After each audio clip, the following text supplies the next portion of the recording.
Election से લોકશાહી છે માટે ઇલેક્શન છે અને આ લોકશાહીના પ્રણેતા આપણા દેશના રજવાડા રોયલ ફેમિલીઝ જે 500 કરતા વધારે હતા એમને જો આપણા દેશમાં ભળી જવાની અનુમતિ ના આપી હોય તો હિન્દુસ્તાનમાં લોકશાહી હોત નહીં અને આજે આ ઇલેક્શન પણ ન હોત।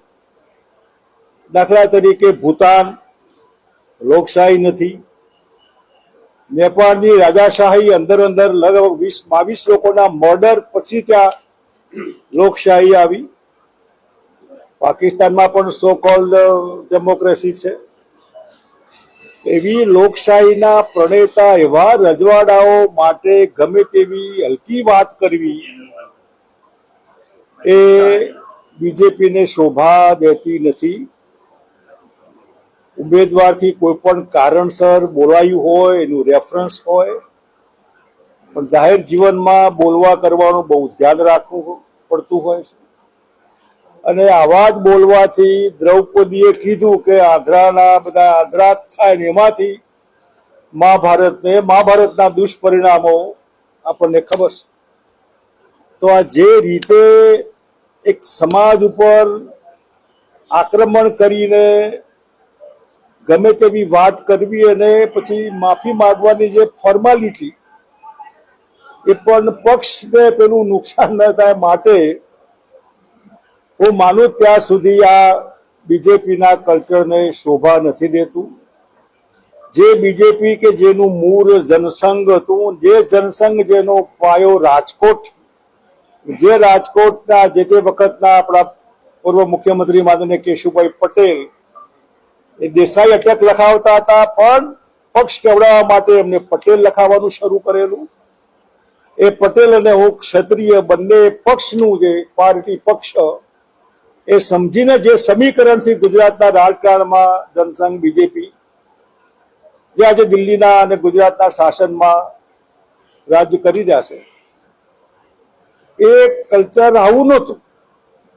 એમાં કોઈ દિવસ કોઈને હલકા ચિતરવા, બહેનોની માનસિકતા સમજ્યા વગર ગમે તેવું બોલ્યા કરવું, શશી થરૂરની ગર્લફ્રેન્ડ 50 કરોડની જે મણિપુરમાં બહેનો ઉપરનો રેપ અને જે અત્યાચાર, મૌન રહેવું, પહેલવાન બહેનો જંતર મંતરમાં અપવાસ ઉપર ઉતરી મૌન રહેવું, અનેક ઠેકાણે બહેનોની આવી દુર્દશા અને સ્ત્રી સશક્તિકરણની વાત કરવી અને એમાં જયારે મારા સમાજની બહેનો જે મુદ્દો લઈને નીકળી છે એના ઉપર FIR કરવી, પોલીસે અરેસ્ટ કરવાની કોશિશ કરવી, સરકારે દાજા ઉપર ડામ નહીં દેવો જોઈએ। આ એક એવો મુદ્દો છે જે મુદ્દાથી આખું ગુજરાત કદાચ અવરા રસ્તે ચડે તો ભડકે મરે એવો મને ભય છે।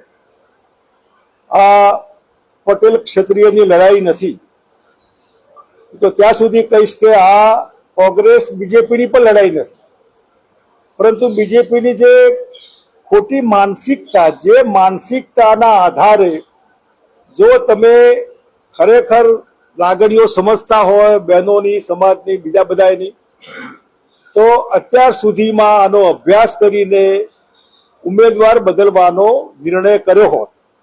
મોટા ભાગની જે લાગણી હું સમજો કે ભાઈ ઉમેદવારને બદલો, ભારતીય જનતા પાર્ટી જેને મૂકવા હોય એને મૂકે, પણ જે ઉમેદવારે હું કીધું છે એને તો અમે સહમત નથી અને અમે એમને સહન નહીં કરીએ। આનો ચેપ રાજસ્થાન સુધી આખા દેશમાં કદાચ, કારણ કે બીજેપીની માનસિકતા એ એન્ટી ક્ષત્રિય બની રહી છે। એના દાખલા પુરાવા 19માં તમે એક બી ઉમેદવાર ક્ષત્રિય સમાજમાંથી લોકસભામાં નહીં, 24માં નહીં મૂક્યો। એટલું નહીં, દાખલા તરીકે રાજસ્થાનમાં વસુંધરા રાજે હતા એમને બી કાઢ્યા। એટલું જ નહીં, જે ભારત રત્નની માગણી મહારાજ કૃષ્ણકુમારસિંહજી જે રજવાડાએ પહેલ કરી ભરી જવા માટે, એ અડવાણી સાહેબને કઈ અવસ્થામાં ભારત રત્ન આપ્યું, કદાચ એમની માનસિક સ્થિતિ પરાણે પકડીને બેસાડ્યા હોય એવું વાજપેયી તો ભાનમાં હતા જ નહીં. વાજપેયી સાહેબને ભારત રત્ન રાષ્ટ્રપતિએ આપ્યું તો પરાણે બેસાડી રાખ્યા હોય. એટલે એક જાતનું આપણને એવું દ્રશ્ય જોવા મળે કે ભારતીય જનતા પાર્ટી કઈ દિશામાં જઈ રહી છે. તમે ભારત રત્ન આપો, પણ આપવા માટે જેને કોઈ ઉત્સાહ નથી, એમને મૃત્યુ પછી આપવું જ હોય તો.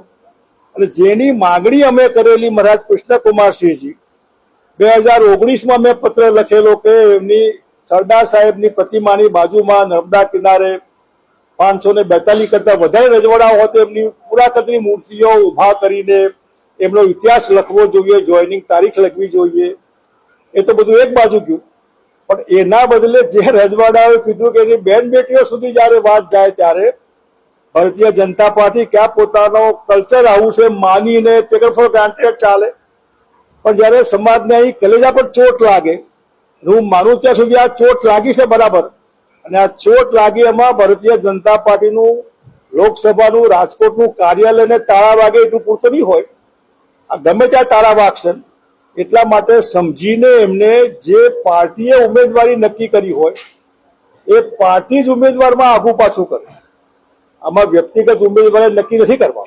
પોતે ઉમેદવાર થવું ન થવું ઉમેદવાર ત્યાં એ પાર્ટીએ નક્કી કર્યા. રાજ્યસભામાં લઈ જાઓ, આપણને ક્યાં વાંધો છે. પણ જો ઉમેદવાર ભારતીય જનતા પાર્ટી નથી બદલતી, એનો અર્થ ભારતીય જનતા પાર્ટી નથી બદલતી, તમે થાય કરો. તમારી બેન બેટીઓ પર અમે ગમે તેવું કરીશું, તમે થાય કરી લો. અને ભારતીય જનતા પાર્ટી વાળા ક્ષત્રિયો જે હોય, કદાચ સિદ્ધાંત નીતિને માનતા હોય, પણ જો એમનો આત્મા એમની બેન દીકરીને કોઈ આ સંભળાયું હોય તો એ શું કરત? ફરગેટ ક્ષત્રિયો. પણ સમાજની કોઈ પણ બેન દીકરી માટે ગમે તેવા એલિગેશન થાય તો આપણે શું કરીએ?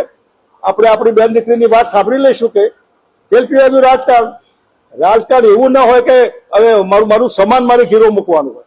અને ગીરો મૂકવા વાળા ઘણા બધા હતા. એટલે ઘણી વખત હું જાહેરમાં માનસિંહનો, જોધપુરના રાજાનો દાખલો બી આપું, જે અકબરને શરણ થઈ ગયા હતા. થઈ જાઓ શરણે, મને એનો વાંધો નથી. પણ તમે સમાજની અસ્મિતા, સમાજની લાગણી, એમની ભાવના, એને ઠેસ લાગીશ, અહીં ચોટ લાગેલીશ, એને મલમપટ્ટી નહીં થાય. અને મલમપટ્ટીની એમની માગણી ફક્ત ને ફક્ત ભાઈ તમે આ આજના બીજેપીના ઉમેદવારને બદલો, જે બીજેપીના હાઈકમાન્ડના હાથમાં છે. બીજેપી આખું ગુજરાત ના હાથમાં, ઓલ ઇન્ડિયાના બીજેપીનું હાઈકમાન્ડ છે. એટલે જો ગુજરાતની આ લાગણી ભારતીય જનતા પાર્ટીનું હાઈકમાન્ડ ન સમજે તો એમ સમજવાનું કે એમની સહમતિ છે. આ ગાળ દેવામાં બીજેપી હાઈકમાન્ડની સહમતિ છે, વડાપ્રધાનની સહમતિ છે, પાર્ટી પ્રેસિડેન્ટની સહમતિ છે, હોમ મિનિસ્ટરની સહમતિ છે. તમે અમને આવી ગાળો બોલો છો, ઓકે, તમને મંજૂર છે, ઠીક છે, અમે અમારી રીતે જે કરવું હોય અમે કરીશું.